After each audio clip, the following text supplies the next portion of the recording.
আল্লাহ তাআলা কোরআনুল কারীমের মধ্যে বলেন, ইয়ালামু খাইনাতাল আয়ুন ওয়া মা তুখফিস সুদূর। আল্লাহ তাআলা জানায় দেন, এই অঙ্গ প্রত্যঙ্গের দ্বারা গুনাহ করলে অঙ্গ প্রত্যঙ্গের খেয়ানত হয়।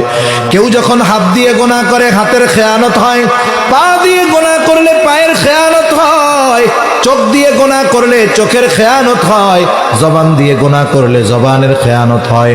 আল্লাহ তাআলা দুইটা বিষয়, একটা হলো অভ্যন্তরীণ আর একটা হলো দৃশ্যমান, দুইটা বিষয়ের উপমা দিয়ে বলেন, ইয়ালামু খাইনাতাল আয়ুন ওয়া মা তুখফিস সুদূর।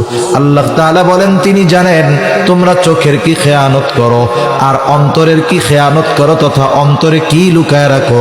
দুনিয়ার কেউ না দেখলেও না জানলেও যিনি তোমার চোখের আর অন্তরের খেয়ানতের খবর রাখেন তিনি কে?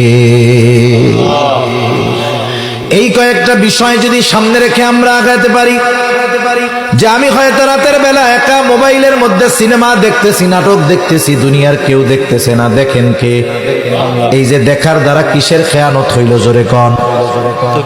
গান শুনলাম ইয়ারফোন লাগায়া, পাশের কেউ শোনে না, কিন্তু কিসের খেয়ানত হইল জোরে বলেন? অন্তর দিয়ে খারাপ চিন্তা করলাম, দুনিয়ার কেউ এই চিন্তার খবর জানে না, কিন্তু জানে কে? এই রকম প্রত্যেকটা চিন্তা মানুষের জীবন পরিবর্তন করতে পারে, নাইলে পিটিয়ে মানুষের চারিত্রিক পরিবর্তন সম্ভব নয়। বরং সে যদি চিন্তা করে আমার সব কিছুর নিয়ন্ত্রক একজন আছে, দুনিয়ার কেউ না দেখলেও দেখার মতো একজন আছে, এই ভয় এই চিন্তা যার মধ্যে যত গভীর হবে, তার আখলাক চরিত্রটাও তত সুন্দর হয়ে যাবে।